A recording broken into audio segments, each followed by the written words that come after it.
আমার সৌভাগ্য হয়েছিল, হরেন্দ্র প্রভু আমাদের সাথে ছিলেন। আমরা পাবনার দিকে গিয়েছিলাম, এখানে অনেক ভক্ত দেখতে পাচ্ছি, 17-18 জন গিয়েছিলাম। আমাদের অত্যন্ত সৌভাগ্য হয়েছিল সেই নীলমাধব দর্শনে। তো সেই স্থানটির আমি আগে বর্ণনা করছি কিভাবে উদ্ঘাটিত হলো। তো ওখানে বিদ্যাপতি প্রথমে গেলেন। মূলত সেই স্থানটি ঘন অরণ্যে ঘেরা, কিন্তু সেখানে যাওয়া সাধারণ মানুষের পক্ষে অত্যন্ত দুঃসাধ্য।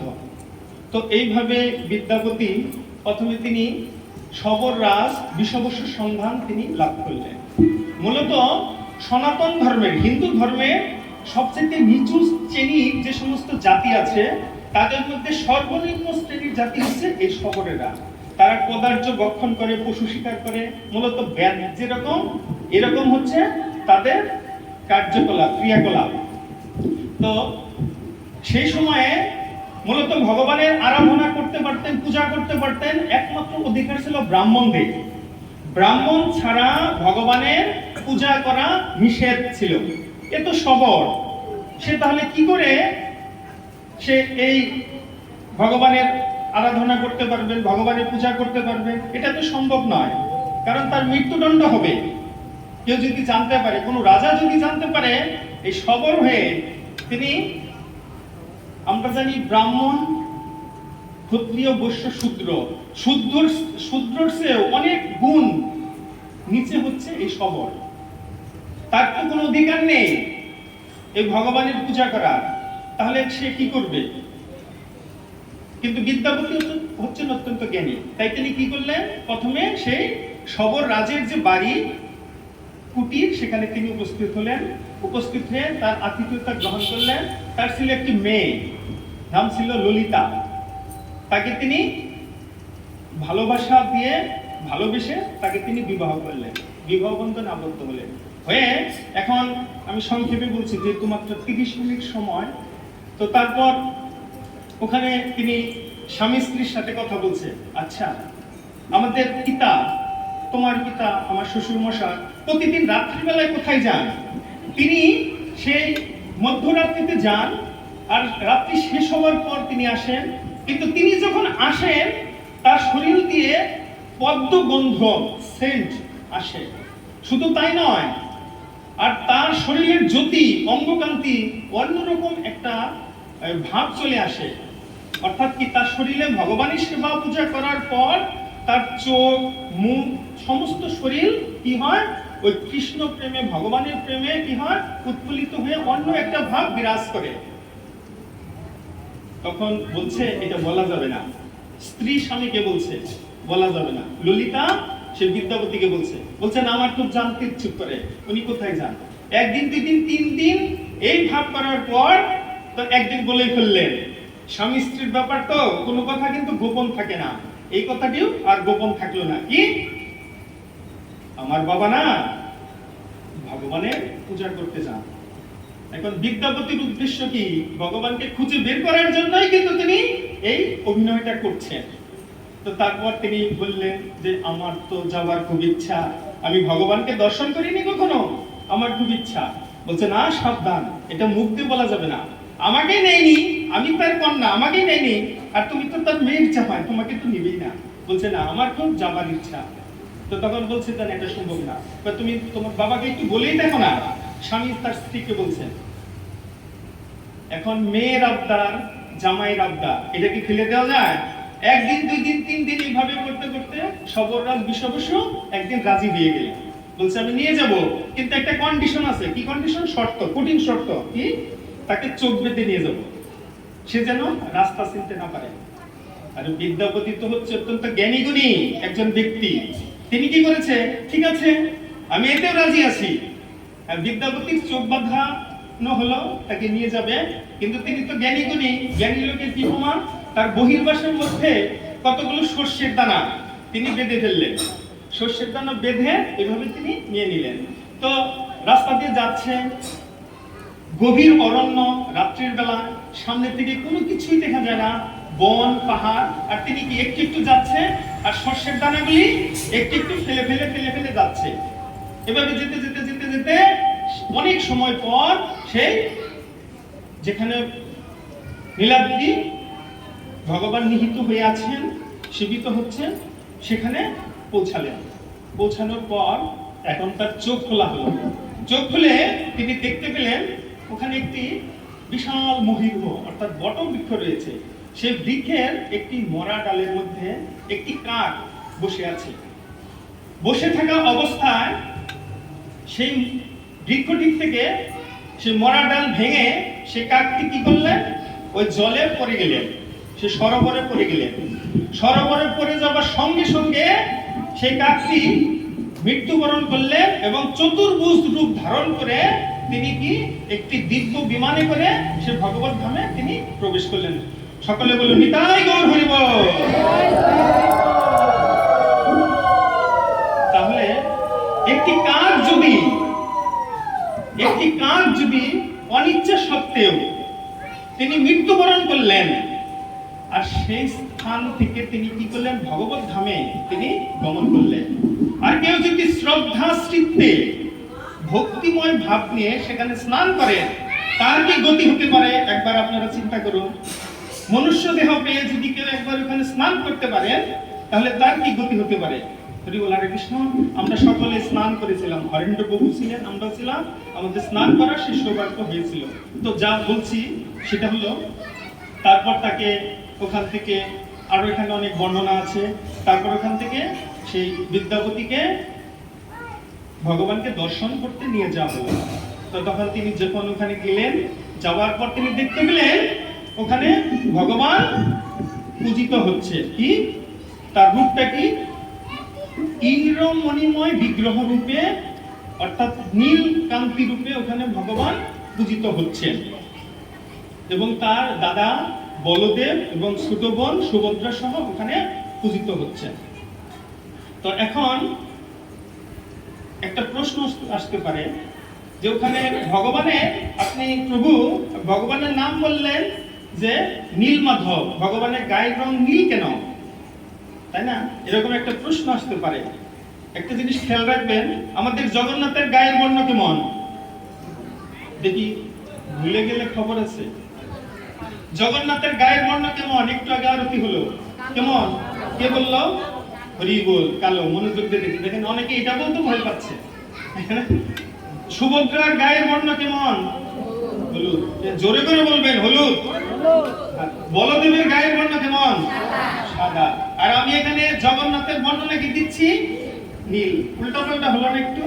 আচ্ছা, এখানে স্টপ মনে রাখেন এই পর্যন্ত।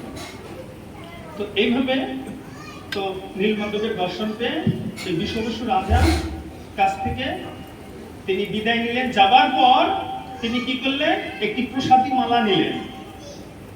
সেই স্থানে প্রতিদিন ওখানে কি হতেন, ব্রহ্মা থেকে শুরু করে ইন্দ্র থেকে শুরু করে স্বর্গের দেবদেবীরা পর্যন্ত এই নীলমাধবকে দেখতে এবং পূজা করতে আসেন। আর যে মালাটি সেই বিদ্যাপতিকে দান করা হলো, দেয়া হলো প্রসাদী মালা নীলমাধবের, সেই মালাটি স্বর্গের থেকে ওটা আনা হয়েছিল।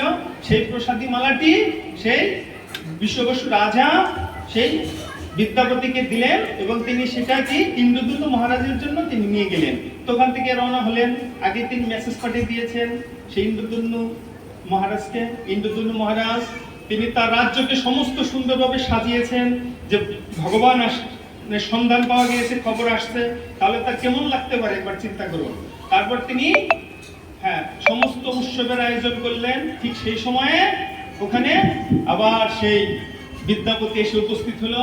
বিদ্যাপতিকে রাজকীয় সম্বর্ধনা দেওয়া হলো। বিদ্যাপতি তখন কি করলেন, সঙ্গে সঙ্গে তিনি নিজের কৃতিত্ব গ্রহণ না করে সরাসরি ভগবানের অপূর্ব রূপের মহিমা তিনি বর্ণনা করতে লাগলেন। তো রাজা শুনে অত্যন্ত মোহিত হলেন। তখন বললেন, আপনার জন্য বিশ্ববসু রাজা এই ইটি পাঠিয়েছে, উপহারটি পাঠিয়েছে, সাথে আরো অনেক উপহার পাঠানো হয়। বলছে এই মালাটি হচ্ছে এই অপূর্ব সুন্দর মালা। এই মালাটি কখনো ঘ্রাণ নষ্ট হবে না, এই মালাটি কখনো শুষ্ক হবে না, এটা সারা জীবন অনন্তকাল এরকমই থাকবে। তো তখন তিনি কি করলেন, একটি শুভ দিন দেখে তিনি সেই নীলমাধবের উদ্দেশ্যে রওনা হলেন দর্শন করার জন্য, নীলমাধবকে আনবার জন্য। তো তখন তিনি রওনা হয়ে সেই নীলাদ্রি পর্বত সমস্তটা তার সৈন্য সমগ্র দিয়ে ঘিরে ফেললেন। তখন তিনি ওখানে প্রবেশ করলেন। গিয়ে দেখছেন বিষবসু রাজা ওখানে উপস্থিত আছে। তো তখন তিনি সবকিছু অত্যন্ত খুশি, কিন্তু যখন তিনি নীলমাধবকে দর্শন করতে যাবেন, নীলমাধব নেই, নীলমাধব নেই। এখন তিনি এত দূর থেকে এসেছেন, তিনি তার রাজ্যে নিয়ে গিয়ে ভগবানকে ওখানে স্থাপন করবেন। আসবার পর তিনি যদি দেখতে পান যে ওখানে নীলমাধব নেই, তখন মনটা কেমন হতে পারে? তখন তিনি বিষবসু রাজাকে বলছে, এই বিষবসু রাজা, তুমি আমার নীলমাধবকে এখান থেকে সরিয়ে ফেলেছ। বিষবসু রাজা বলছে, না, আমি কখনো সরাইনি। বলছে, না, তুমি মিথ্যে বলছো। বলছে, না, আমি কখনো মিথ্যে বলি না, আমি মিথ্যে বলতে যাবো কেন? তাহলে নীলমাধব গতকাল রাত্রেও ছিল এখানে, তুমি এটাকে হরণ করে নিয়ে অন্য কোথাও রেখে দিয়েছো। বলছে, আমি নেইনি। বারবার বলার পর তখন বলছে, তোমাকে প্রাণদণ্ড দেওয়া হবে। বলছে, আমাকে মৃত্যুদণ্ড দিয়ে আমার কোনো কিছু করার নেই, আমি জানি না হে মহারাজ, ইন্দ্রদ্যুম্ন মহারাজ। তো তখন বললেন যে ঠিক আছে। ওখানে ঠিক ওই সময় দৈববাণী হলো। কি দৈববাণী? যে হে রাজা, হে মহারাজ, ইন্দ্রদ্যুম্ন মহারাজ, আপনি যা বলছেন এটা ঠিক, বিষবসু রাজা মিথ্যে বলছে না। আমি নীলমাধব রূপে এখানে অবস্থিত ছিলাম, কিন্তু আমি অচিরেই দারুণ ব্রহ্ম রূপে প্রকাশিত হব। তুমি তোমার রাজ্যে ফিরে যাও, রাজ্যে ফিরে গিয়ে সমুদ্র তটে অপেক্ষা করতে থাকো, ওখানে আমি দারুণ ব্রহ্ম রূপে অচিরেই আসব। তুমি সেই বৃক্ষ দ্বারা বিগ্রহ নির্মাণ করে আমাকে ওখানে প্রতিষ্ঠিত করবে, আমার সেবা পূজা তুমি করবে। তো এইভাবে তিনি চলে গেলেন। এখন আমরা সবাই জানি ব্রহ্মার আয়ুষ্কাল কত? রাইট, 100 বছর। আমাদের মতো 100 বছর না, অর্থাৎ আমরা হচ্ছে কি এই মনুষ্য দেহের 100 বছর, আর ব্রহ্মার আয়ুষ্কাল এখন চলছে মাত্র 50 বছর। এই চতুর্মুখ যে ব্রহ্মা, তার আয়ুষ্কাল চলছে 50 বছর। অর্থাৎ নীলমাধব 50 বছর ছিলেন নীলমাধব রূপে, আর পরবর্তী 50 বছর তিনি এখন জগন্নাথ রূপে, অর্থাৎ মনু হচ্ছে 14 জন। এই 14 জন মনুর মধ্যে যে এখন বর্তমানে যে সপ্তম মনু, এই সময়ে এই নীলমাধব কি জগন্নাথ রূপে প্রকাশিত হয়েছে। এখন আমরা শুনবো কিভাবে জগন্নাথদেব, নীলমাধব কিভাবে জগন্নাথ রূপে প্রকাশিত হলেন। তো সেই ইন্দ্রদ্যুম্ন রাজা সমুদ্রের তটে গিয়ে ভগবানের ধ্যান করতে লাগলেন। কিছুদিন পর সুন্দর একটি পূর্ণ তিথিতে 3টি বৃক্ষ চলে আসলেন, কাঠ। তো আসার পর ইন্দ্রদ্যুম্ন মহারাজ অত্যন্ত খুশি হলেন, কিন্তু খুশি হলে কি হবে? কাঠগুলি যখন তার কাছাকাছি এসেছে, সমস্ত হাতি, ঘোড়া, সৈন্য সামন্ত সবকিছু পাঠানো হলো, একটি কাঠকে কেউ তুলতেও পারে না, লড়াতেও পারে না। তখন তিনি বললেন, এ আবার কোন লীলাতে বললাম রে বাবা? হ্যাঁ, যে বৃক্ষ দ্বারা ভগবানের বিগ্রহ নির্মিত হবে, যে কাঠ দ্বারা, সেটা আমি লড়াতেও পারছি না। আপনারা সবাই জানেন তো, এই কলিযুগে ভগবান 3 ভাবে প্রকাশিত আছে। কয় ভাবে? 3 ভাবে। একটা হচ্ছে দারু ব্রহ্ম, হচ্ছে জগন্নাথ। একটা হচ্ছে নাম ব্রহ্ম, তিনি হচ্ছেন এই নাম, 16 নাম 32 অক্ষর, আমরা যেটা প্রতিদিন করি, সেটা কি শ্রী চৈতন্য মহাপ্রভু। আর একটা হচ্ছে কি শব্দ ব্রহ্ম। শব্দ ব্রহ্মকে, শব্দ ব্রহ্ম হচ্ছে গীতা, ভাগবত, যেটা হচ্ছে শ্রীকৃষ্ণ। এখন ভক্তি বিজয় ভাগবত স্বামী মহারাজ তিনি এই বিষয়টাকে এত সুন্দর করে ব্যাখ্যা করেছেন। তিনি জগন্নাথকে বলছেন ইটিং ভগবান। ইট মানে কি? খাওয়া, অর্থাৎ খাওয়ার ভগবান। জগন্নাথ কতবার খায়? অনেকে বলে 56, কিন্তু এটাও ধারণা ভুল। মহারাজ ওখানে আলোচনাতে বলেছেন জগন্নাথ ঠিক ততবার খায় যতবার তার হাত না শুকায়। মন্ত্রটা কি বললাম? জগন্নাথ ততবার খায় যতবার তার হাত না শুকায়। তাহলে 56 বার খেলে তো হাত শুকিয়ে যাবে। জগন্নাথের খাওয়া কি কাজ? কি খাও, খাও আর খাও, অর্থাৎ ইটিং ভগবান জগন্নাথ। আর ড্যান্সিং ভগবান আরেকটা নাম আছে। ড্যান্স মানে কি? নাচতে ভালো লাগে না আমাদের? ড্যান্সিং কে নাচেন? গৌরাঙ্গ মহাপ্রভু। তিনি কিভাবে নাচেন? একেবারে দুবাহু প্রসারিত করে নাচছেন। কথাগুলো কি সত্য না মিথ্যা? এই যে আমরা একটু আগে কীর্তন করে নৃত্য করলাম, এটা কি? এটা হচ্ছে গৌরাঙ্গ মহাপ্রভুর ধারা থেকে শিক্ষা লাভ করা। তাহলে কি ড্যান্সিং ভগবান জানলাম। আরেকটা কি সিঙ্গিং ভগবান, গান। এই যে একটু আগে মাতা যেটা গান গেলেন, ভজন গেলেন, সেটা কোন ভগবান? তিনি কি করছেন? এই লোকটা আবার কে? এটা হচ্ছে পরমেশ্বর ভগবান শ্রীকৃষ্ণ।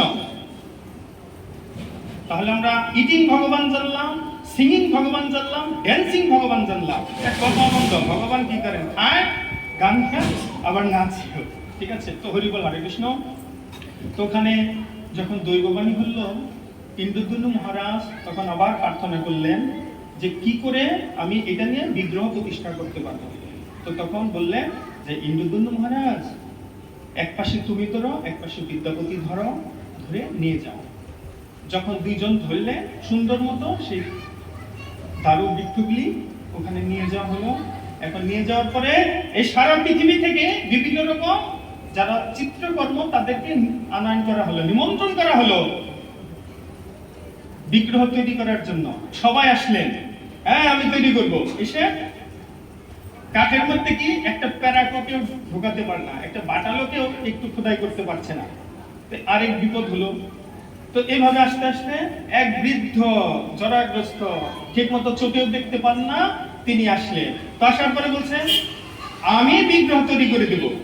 বলছে কেউ যেহেতু পারছে না, তাকে থেকে প্রথমে একটু সন্দেহ হলো যে এই লোকটা কি বিগ্রহ তৈরি করে দিতে পারবে। ঠিক আছে, কেউ যেহেতু পারছে না, কিছু না খাওয়ার থেকে কি খাওয়া ভালো? সিরা খাওয়া ভালো। তাহলে কেউ যেহেতু পারছে না, তাহলে এই লোকটাই করে দে। তো তখন বলি কিন্তু আমার একটু শর্ত আছে। কি শর্ত? আমাকে 21 দিন সময় দিতে হবে। বলছে হ্যাঁ ঠিক আছে, তাও দেব। 21 দিন, আচ্ছা দিয়ে দিলাম 21 দিন সময়। আমি ঘরের ভিতর, একটি বদ্ধ ঘরের ভিতর বিগ্রহ তৈরি করব, কিন্তু কেউ আমাকে কোনো বিরক্ত করতে পারবে না। 21 দিনের মধ্যে কেউ আমাকে কোনো রকম বিরক্ত করতে পারবে না। বলছে আচ্ছা ঠিক আছে, তাই হবে। তো তিনি বদ্ধ ঘরের ভিতর চলে গেলেন, সব ঘরটা আটকে দিয়ে। তো এইভাবে আটকানোর পর শব্দ হচ্ছে, জগৎ বন্ধু প্রভু কাট কাটে না, শব্দ হয় না টক টক টক, ঠিক এরকম শব্দ হচ্ছে টক টক টক টক। 7 দিন খুব ধুমধাম করে শব্দ হলো, খুব জোরে জোরে।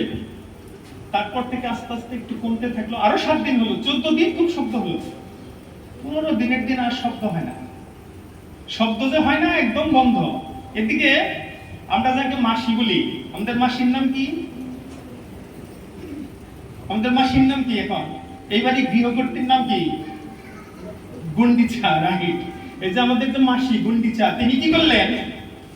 না আমি আর এগুলো মানি না। এই বৃদ্ধ লোকটা হয়তো অনাহারে কষ্টে হয়তো প্রাণ ত্যাগ করেছে, তাহলে শব্দ হবে না কেন? দরজাটা খুলো।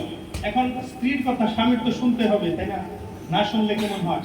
তো অনেক পিড়াপিড়ি করার পর খুললেন। খুলে যাবার পর দেখতে পেলেন 3টি অসমাপ্ত বিগ্রহ তৈরি করা, কিন্তু পূর্ণরূপে তৈরি করা হয় না। সময় ছিল কত দিন? চেয়েছিলেন 21 দিন, হয়েছে কত দিন? মাত্র 14 দিন। 15 দিনের দিন সকালে এই অপারেশনটা করা হয়েছে, দরজাটা ভাঙা হয়েছে। তো তখন কি করলেন? তিনি দেখতে পেলেন যে অসমাপ্ত 3টি বিগ্রহ ওখানে আছে। তো এখন ইন্দ্রদ্যুম্ন মহারাজ বললেন আর ভগবান, এটা আমি কি করলাম? এর থেকে আমার প্রাণ ত্যাগ করাই শ্রেয়। তিনি তখন কি একেবারে অনাহারী হয়ে ভগবানের তপস্যা শুরু করলেন, ধ্যান শুরু করলেন। তিনি মৃত্যুর জন্য প্রার্থনা করতে শুরু করলেন, ভগবানের আরাধনা। তো তখন সেই সময় দৈববাণী হলো, হে ইন্দ্রদ্যুম্ন মহারাজ, আপনাকে উদ্বিগ্ন হওয়ার কোনো কারণ নেই। আমি এই রূপে আমার নিত্য ধাম শ্রীক্ষেত্রে অনাদিকাল থেকে জীবিত হয়ে আসছি। তাই তুমি এটা অসমাপ্ত বিগ্রহ নয়। আপনার জগন্নাথকে ভালো করে দেখেছেন? জগন্নাথের হাত কত বড় বড়? হাত দেখেছেন কখনো? জগন্নাথের হাত নেই, এই পর্যন্ত আছে। চোখ আছে, চোখের পলক নেই। মাথা আছে, চুল নেই। ঠিক আছে? জগন্নাথের পা দেখেছেন কে কে? কেউ দেখেন নাই? দেখো, কেউ দেখে না, তার মানে কি জগন্নাথের পাও নেই। তাহলে এটা অসমাপ্ত বিগ্রহ না? কিন্তু প্রকৃতপক্ষে এটা অসমাপ্ত বিগ্রহ নয়, অনাদিকাল থেকে এটা চলে আসছে। আর এই যে বৃদ্ধ লোকটি, এটা কে ছিল জানেন? এটা স্বয়ং ছিল বিশ্বকর্মা। আর তখন সে ব্রহ্মাকে আহ্বান করা হলো, সে ব্রহ্মা এসে সেই বিগ্রহ প্রতিষ্ঠা প্রাণ প্রতিষ্ঠা করে দিয়ে সেই জগন্নাথ পুরীতে এইভাবে প্রতিষ্ঠিত হয়ে আছে। জয় জয় জগন্নাথ, বলো তো সুভদ্রা মহারানী কি। তো জগন্নাথ হচ্ছে জগতের নাথ, তিনি অনাথের নাথ।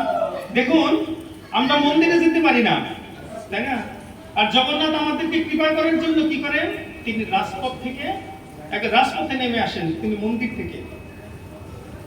এই যে জগন্নাথের দড়ি, যারা রথকে দর্শন করেছেন মাটির থেকে, তারা ভগবানের ধাম প্রাপ্ত হবে। তাদের আর যারা রশি টেনে ভগবানকে নিয়ে এসেছেন রথে করে, তাদের আর এই জগতে পুনর্জন্ম হবে না। তাহলে কত বড় কৃপালু।